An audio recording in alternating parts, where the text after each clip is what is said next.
책으로 따뜻한 세상을 만드는 교사들에서 운영진으로 활동하고 있는 사서교사 노훈금입니다. 이번 겨울 청소년 여러분에게 권하는 추천 도서를 소개하고자 합니다.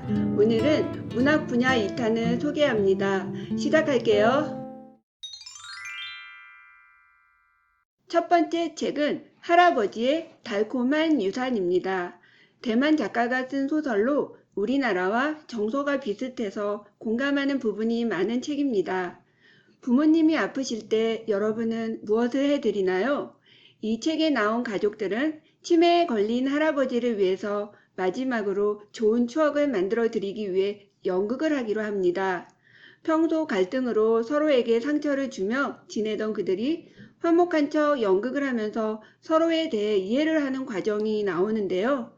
가까운 가족이기에 나도 모르게 상처를 줄 때가 있습니다. 이 책을 읽으며 가족에 대해 다시 한번 생각해 보는 기회가 되었으면 합니다.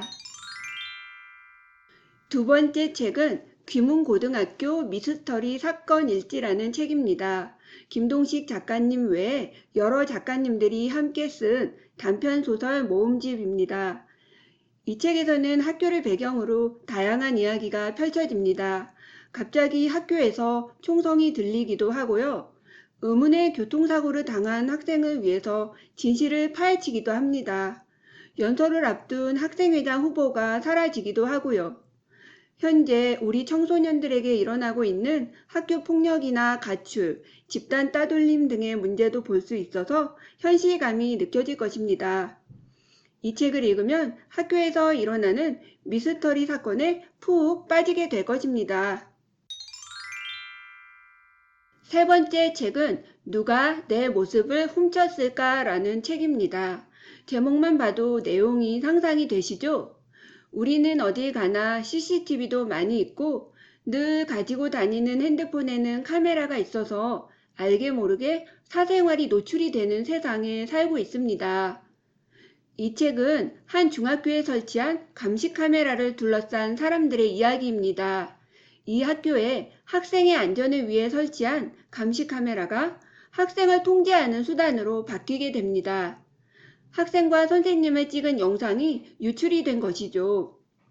주인공 도미니카는 자신만의 방식으로 문제를 제기하고 거리 예술가인 뱅크시의 영향을 받아 예술을 통해 사회적 메시지를 표현합니다. 잘못된 것을 알리고 바로 잡으려고 하지요. 이런 도미니카와 친구들의 용기 있는 행동은 깊은 울림을 줍니다. 이 책을 통해서 우리는 안전을 위해 설치한 카메라에 대한 두 가지 시선을 느낄 수 있고요. 잘못된 행동, 진정한 용기가 무엇인지 생각해 볼 수 있을 것입니다. 네 번째 책은 불편한 편의점입니다. 인터넷 서점 문학 분야 1위에도 검색이 되어 아마 친구들이 많이 봤을 수도 있는 책입니다. 이 책은 편의점에서 만나는 사람들의 이야기입니다. 실제로 뉴스에도 나왔던 현실적인 내용이면서도 훈훈함을 담고 있지요. 등장인물마다 1인칭 주인공 시점으로 자기의 이야기를 하고 있습니다. 이 책을 읽다 보면 이들이 고단한 삶을 헤치고 앞으로 나아가기를 응원하게 됩니다.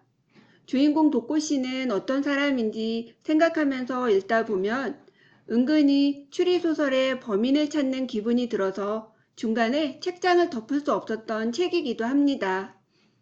시간 가는 줄 모르고 푹 빠져서 읽을 수 있는 책을 찾는다면 이 책을 추천해 드립니다. 다섯 번째 책은 쇼컷이라는 제목의 책입니다. 고난에 대처하는 나만의 스타일을 주제로 한 단편 모음집이에요. 이 책에는 6편의 이야기가 담겨 있습니다. 폭력 가해자의 유명과 방관자, 편견에 맞서는 아이, 어쩔 수 없이 거짓말을 해야 했던 아이, 말하기 힘든 가족사로 외톨이를 자처한 아이, 절친과의 갈등에 괴로워하는 아이, 그리고 부모의 이혼에 맞닥뜨려 괴로워하는 아이 등 문제 상황들 속에서 고민하고 성장해 가는 이야기가 펼쳐집니다. 누구나 살아가다 보면 주인공들처럼 고난이라는 벽에 부딪히게 되지요.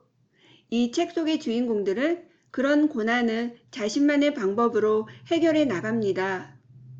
고난이란 우리가 성장하는 힘이 되어주기도 한다는 사실을 느낀다면 잠깐 웃고 넘기는 여유도 생길 것입니다. 6번째, 마지막으로 소개할 책은 순례주택입니다. 동화와 청소년 소설을 많이 쓰시는 유은실 작가님의 소설입니다. 이 책에는 순례주택에 사는 주인공 순례씨와 여러 인물들이 나옵니다. 순례씨는 자기의 손녀도 아니면서 어릴 때 키운 수림이에게 이렇게 말합니다. 내가 벌어서 내가 쓴 돈만 진짜 내 돈이다. 힘들어도 자기 힘으로 살아보려고 애쓰는 사람이 어른이다 라고 했습니다. 월세 밀리는 것은 참아도 분리수거 제대로 안 하는 것은 못 참는다 라고 말합니다. 이 책에 나온 다양한 인물들을 보면 여러분은 어떤 어른이 되고 싶은지 생각해 볼 수 있을 거예요. 자기 삶의 주인공이 되어가는 수림이 같은 친구들이 많아졌으면 좋겠고요. 우리 어른들도 순례씨 같이 세상을 따뜻하고 아름답게 만들어가는 분들이 많아져서 우리 청소년들이 많이 배우면서 살았으면 좋겠습니다.